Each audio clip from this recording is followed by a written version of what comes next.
Perkenalkan, nama saya adalah Franky Rikson Yogi.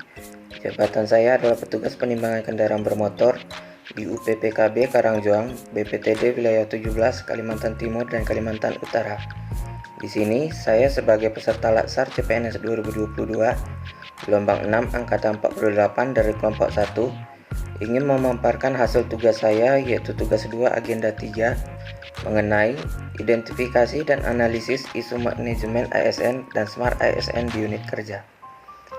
Ada 3 isu aktual yang saya temui di unit kerja saya saat ini, yaitu yang pertama adalah sering terjadi perdebatan antara supir dan petugas penimbangan. Yang kedua, sering terjadi error pada komputer JTO.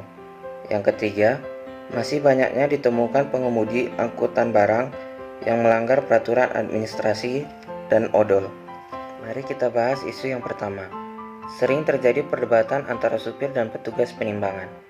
Proses penimbangan kendaraan bermotor seringkali diwarnai dengan perdebatan antara supir dengan petugas penimbangan, dikarenakan lamanya proses penginputan data kendaraan ke aplikasi JTO, sehingga mereka harus menunggu beberapa saat.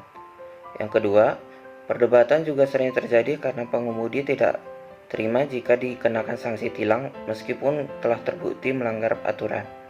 Dampak yang ditimbulkan ialah, pertama, menurunkan efektivitas kinerja UPPKB dalam melakukan penimbangan. Yang kedua, terjadinya kemacetan panjang di area penimbangan bahkan sampai ke jalan raya. Pihak yang terdampak, pertama, ialah petugas UPPKB yang tidak dapat melakukan kerjanya dengan efektif. Yang kedua, pengendara kendaraan yang sedang antri menimbang maupun yang sedang melintas. Yang ketiga, masyarakat sekitar. Kedua, sering terjadi error pada komputer JTO. Sering terjadi pemadaman listrik menyebabkan alat elektronik termasuk komputer mudah rusak. Dan error juga dapat disebabkan oleh jarangnya dilakukan maintenance pada CPU komputer.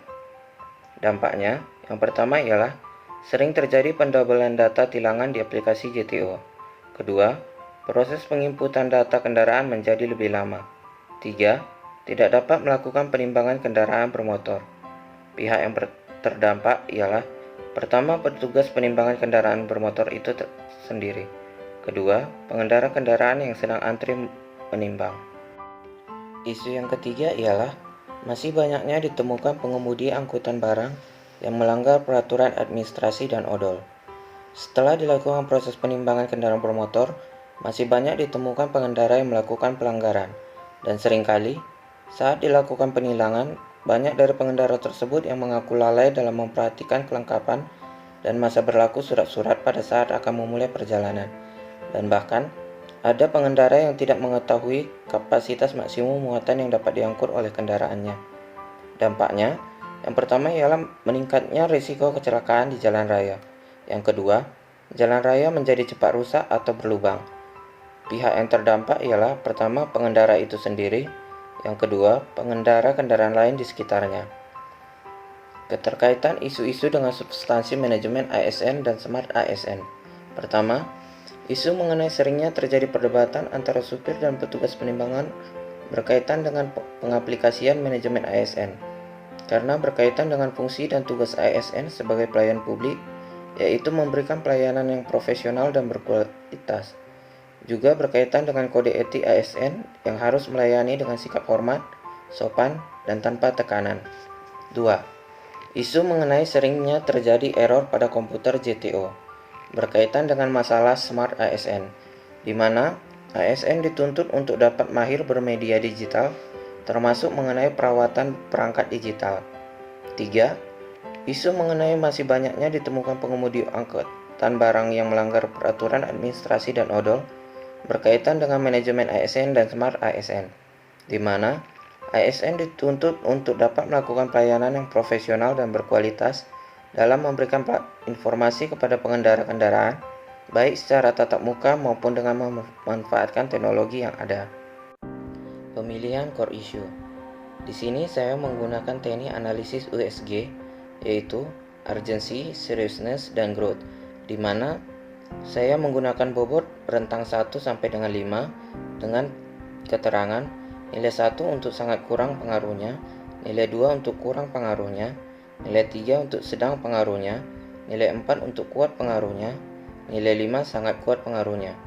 Untuk isu 1, sering terjadi perdebatan antara supir dan petugas penimbangan. Menurut saya, untuk nilai urgency saya beri 3, untuk seriousness saya beri 5, growth 3, jadi totalnya 11. Untuk isu nomor 2, sering terjadi error pada komputer GTO. Urgency-nya 4, seriousness-nya 4, growth-nya 4, jumlah total 12. Untuk isu ketiga ialah masih banyaknya ditemukan pengemudi angkutan barang yang melanggar peraturan administrasi dan odol. Untuk nilai urgency-nya saya beri 4, seriousness-nya saya beri 5, growth-nya 5, totalnya 14. Jadi isu yang menurut saya sebagai core issue adalah isu nomor 3. Dari core issue itu, kita akan mencari akar penyebabnya. Di sini saya menggunakan analisis Fishbone. Yang pertama, unsur surroundings atau unsur lingkungan, yaitu kurangnya informasi. Unsur sistem informasi pelayanan masih kurang memadai. Unsur skill, kurangnya kemampuan dalam pemanfaatan media digital. Unsur supplier, kurangnya inovasi dan ide-ide pemanfaatan media digital.